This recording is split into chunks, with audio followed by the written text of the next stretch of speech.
Hello everyone, welcome back to my channel. I'm the City Witch. So I have a brand new Oracle deck to review for you guys today. And I have to say, I've never seen this deck before. I came across it completely by accident. I was, scouring the internet looking for more decks to buy for my collection, as if I need any more, and came across this one and thought, why not? I've never had a deck like this before, certainly not one that focuses on past lives. This is called the Past Life Revealed Oracle deck by John Richardson, and it's a 78 card Oracle deck that's been spiritually channeled to help you discover your past lives, and it was created in 2019, so it's a fairly new deck on the market. Now, it tells me on the back that John Richardson is one of the UK's most experienced past life regressionists and past life readers, but I had never heard of him before this deck. So I did visit his website to have a look and, see his credentials and what he's offering to the public. And yeah, he does seem like a really experienced, knowledgeable person, but I'd just never heard of him. So, I do feel like he's somebody fairly new out there that's sort of, a rising star in the spiritual world maybe. But his deck really intrigued me, so I thought I'd buy it and give it a go. Now, first impressions of the box. So I really like the images they've used there. This is really colourful and pretty. It is a glossy box, fairly average playing card size, maybe a smidge bigger. It is a weakish kind of cardboard box that he's kind of put together. So considering I paid £18.50 for this, so far I feel like the box could have been much better quality than what it is. The other thing I'm noting is it's plastered with information, whereas most decks you buy these days are quite pretty looking, artistic, well thought out and laid out. So the front cover would usually be one of the cards from the deck with the name of the deck and perhaps the author, and then the rest of the box would just be really pretty and aesthetic, and then you'd open the box and then all your information would pretty much be in the guidebook or on the back of the box. So I don't mind that, but all of this is too much. He's just put too much information on it for my taste.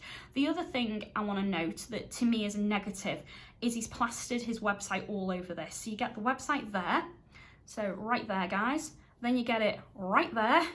I turn this over, it's again at the bottom, then again there, and then just in case you missed all that, right on the bottom he has this bit of information, which is where you can buy the deck from. So he really wanted you to visit his website. So this to me a little bit is a glorified advertisement for John Richardson, and I don't like that. I feel like the website didn't need to be on the front, it could have been on the back and then once on the guidebook. And that brings me to my second negative. So my second negative, guys, is that this doesn't come with a guidebook. So as I say, I've spent £18.50 on this in, British currency, and that's a fairly pricey deck as far as I'm concerned, and I would definitely expect a guidebook. Every deck I've ever purchased has always come with a guidebook, and usually the guidebook is a really nicely designed one these days, usually full colour, usually proper bound on the side as well, so you can flip through it. Whereas when I first started reading tarot when I was very young, they would come with a stapled together little paper guidebook, and it'd be the most basic information. It'd just be black and white. Now they usually come in bigger, more aesthetically pleasing boxes with these beautiful books. This just didn't come with that. So, considering I've spent a fair bit of money, a bit disappointed in that, and would have preferred this to come with a much, with a book and in a much nicer box. So he does say that you can print the basic information off on his website. So I did go to his website, and as I say, I did look up him because I'd not heard of him before, and I printed off the information in anticipation for this video. And that brings me to this. So this I've printed double-sided, and there's 2 sheets worth of information. So it's not bad, but it's really super basic, guys. So if you're going to print this off, it'll be great for, beginners out there who are unsure how to use this deck, unsure of the meanings, and perhaps need a little bit of a hint or a clue as to what direction to go in their reading. So this would be good for that. But for the experienced practitioner, I don't think, myself personally, I would ever use this. This probably is going to end up going in the bin, if I'm honest, because I'm probably never going to use it. So he gives you an introduction into himself as the UK's leading authority on past life regression. He gives you a couple of insightful, inspirational statements, and then he tells you there's 2 ways that he wants you to use this deck. The first way is it's to help you recall your past life information and heal from those past life experiences. And the second way is he wants you to use this deck as a psychic spiritual medium as a tool to help you work with clients to understand blockages or problems that have occurred in their present life as a result of their past lives, and to help them work through it. So two very interesting ways to use this deck. I can see myself using it in both ways. Certainly to give readings on past lives, definitely. And as it is quite a large deck, being 78 cards, there is a lot of information you could gain from a reading in this as well. So as I say, it gives you the most basic information about the cards. So just looking at one at the moment. So Egypt. He says, you've lived a past life in Egypt, a significant and consequential past life. You have also been connected to Arabic or biblical countries, the writings and events of the Bible, perhaps. So he gives you 1 to 2 lines describing what the card could potentially be leading you to, what it's trying to say, and that is it. And then right at the end, he gives you more information and yet again tells you to go to his website, which you would have been to his website by this point anyway, because you printed the information off. So yeah, so that's the information. That's what I think of the box so far. So let's have a look at the cards and see what they're like, because I actually have no idea. So yeah, got more. So first off, we get this little information card. So straight away, cardstock really thin. So this is actually quite common for older style tarot decks. They were quite often this sort of papery kind of thin style. The back of the card looks like that. Straight away, I don't like the writing on it. I think it should have just been the cosmic image in the middle, and the border would have been far prettier. And obviously you wouldn't be able to tell which way the card was if you turned it upside down. So, you know, straight away, I feel like that's not great.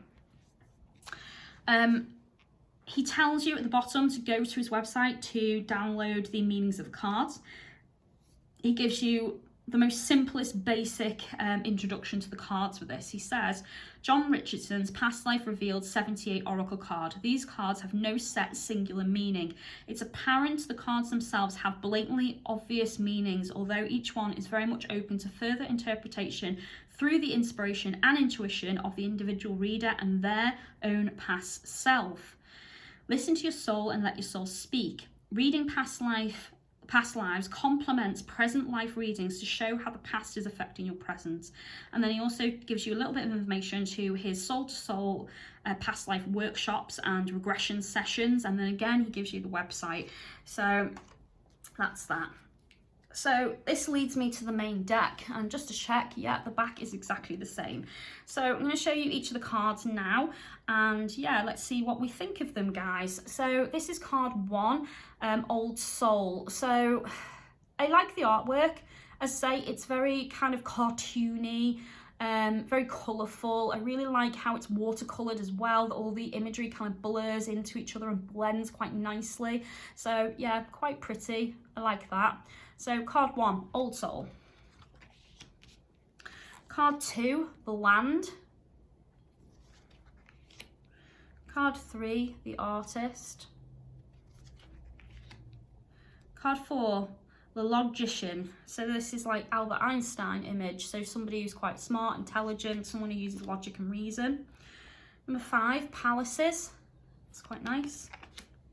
Number 6, The Jester. Number 7, Planets. Oh, I don't like that. Wow, that really plays with my eyesight. That is very, very blurry, guys. So blurry. And it does something really weird to my eyes. I can't concentrate on that too long. That's got to be the first card so far in this deck I don't like. I also don't feel like why he's done Earth so big, and then, you know, I don't know, it looks like there's Earth here as well. It's a very strange layout, that card. I'd have gone with maybe the solar system, showing all the planets maybe, going around the sun or something. That would have been much better. So not keen on that. Number 8, Viking. That's nice. Oh wow, I like this one, Atlantis. That is very beautiful. Yes, I like that one. Number 10, The Lovers. It's a very sexy card. 11, The Eskimo. That's pretty. I like this. Don't know if you can see that, the seal just kind of peeking out there from his little hidey hole. 12, The Beggar. 13, The Traveller. 14, Fortuna. 15, The Soldier. 16, Egypt. 17, the Witch. Again, this is another unusual card because it's very blurry. I can't actually tell what she's wearing as a top. It almost looks like the snakes coming from her hair, wrapping around her shoulders, and a hat looks like it's floating on her head. So that is a very unusual way to present a witch. I feel like this card might be about persecution, perhaps. Yeah, some kind of persecution or being judged for your spiritual beliefs, and that's why he's gone for a darker image. Maybe people don't understand what she's trying to do there, although I don't think it helps that he's put skulls on the cauldron by the looks of that. 18, the Mother. Okay, so I'm kind of hoping there's a father card in here then if they're putting the mother in. Maybe that should have been parents if there isn't a father card. Number 19, Native American Indian. 20, the Orphan. Oh, that's quite a sad card. Number 21, Karma. 22, the Orient. Oh, I like that. He's a very happy, smiley chappy. 23, High Priest, High Priestess. Yes, there's a father card. Yes. Score 1 for duality. I like that. I like cards and decks in general that show a lot of diversity, duality and balance. So this straight away is balance because we've got father and we've got a mother card. So yeah, like that. 25, Ships. That kind of reminds me of a really old painting in a creepy house, like it's haunted. 26, the Tribe. 27, monastic life, so, you know, nun or a monk. Interesting. 28, the Ark. So perhaps somebody who looked after animals or was responsible for animals, like in a zoo. 29, the Shaman. Again, I like that because when I think of shamans, I automatically go to Native American Indians, but there are a lot of different cultures that have different shamans all over the world. To me, that's something more maybe African or perhaps Aztec-y, or someone from maybe the Amazon rainforest, one of those sorts of tribes. Very interesting, very colourful. I really like that. That's very different. 30 lessons. Oh, that's funny. He's drawn life on the chalkboard, so life lessons. It's funny. 31, the Healer. It's pretty. 32, Fears and Phobias. Well, I'm certainly not a fan of spiders, so I can totally see why spiders on there. Not sure why gecko's on there though. I don't think many people would be afraid of a gecko. I'd have gone with snakes, but hey ho. Or some kind of, you know, really creepy crawlies like, you know, centipedes and stuff. 33, Castles and Forts. That's nice. Ooh, 34, the Grim Reaper. So very definitive ending with that one. 35, Empathy and Compassion. That's nice, where they're holding hands. Get a nice gentle vibe from that card. 36, the Engineer. So someone that builds and creates. 37, Pagans and Druids. And it's one of my favourite places in the whole world, Stonehenge. 38, Geisha. Oh, that's really interesting. So geishas are a very high class prostitute, I suppose you could say. So I feel like this card is indicating that it represents some level of prostitution. So it's a very sexual card, but he's gone for this really subtle, delicate image of the geisha and called it geisha. So I'm definitely going to look that up in a minute in the instructions and see if I'm right. But that's what I would interpret that to be, a working woman or man who chose to sell their body and sexuality to make money because that's maybe all they had. So yeah, very interesting card. 39, Old Father Time. Ooh, perhaps your time is up with that card, or you're running out of time. 40, Mother Earth. That's nice. 41, Hunter Gatherer. 42, Unicorns and Dragons. So that's a card of fantasy, perhaps. 43, Akashic Records, and like that. Love libraries, and that's definitely a library. 44, Servants and Slaves. 45, Babies. Gone with the traditional stork image there. 46, Law and Execution. 47, Afterlife. So that would definitely indicate you got more past lives than what you think. 48, The Philosopher. 49, Apocalypse. Wow, that's probably the most modern card I've seen because that has cars and buses and technology in it. There's not too many of them in this. They're all quite oldish cards. So yeah, Apocalypse. They've gone with a modern form of Apocalypse there. 50, the Inventor. 51, male and female. That's interesting.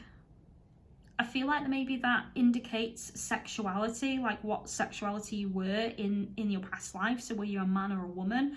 What did you associate yourself to be in that past life, male or female perhaps? I'm going to look that one up because not sure about that. 51, Asia. 50, did I say 51 then? Sorry, 52 is Asia. 53, the Psychic. Can't count today, guys. 54, Avalon. We've got Merlin there. Very nice. 55, the Celt. 56, Strength and Power. 57, Authors and Scribes. 58, Transport. 59, the Gladiator. 56, Communication. 61, Beliefs and Emotions. Oh, it's quite a powerful card with the child crying, and you can see Santa Claus in the background, so perhaps he's kind of, I don't know, maybe he's determined to believe in what he wants to believe, but obviously we all know Santa isn't really real. So maybe he's just discovered something, or he's had his eyes open to reality or the truth of something. Quite a sad card. 62, Industry. 63, Angels and Guides. 64, Old Wounds. 65, The Workhouse. 66, Luddite. Oh wow, that's pretty. Soul Path. Like that one. 68, Health. 69, Sins and Forgiveness. 70, Jungles and Forests. 71, The Highwayman. 72, The Explorer. It's nice as well. Oh, there's a wolf in it. Wolf's my favourite animal, so love that. 73, Solo. 74, Birth and Rebirth. And they've used a phoenix. 75, The Farmer. 76, The Trader. 77, Family. And the last card, 78, Trust and Faith, which is very pretty. So that's all of the cards. So let's have a look at what I said. So let's see, can I find it?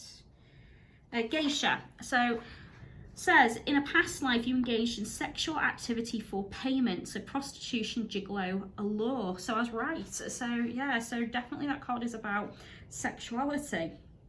Let's see if I can find the one about male and female. Male and female, here it is. So it says, in a past life you were male, female. You now see life from both perspectives. Okay.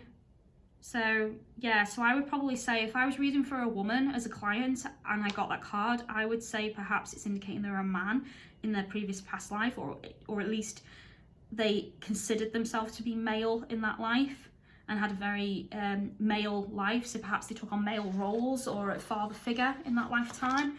And vice versa, for if I was reading for a male client, that perhaps they had to take on, you know, motherhood and, you know, be a mother as well as a father to children. Perhaps it meant taking on more feminine lifestyle or a more feminine based career path.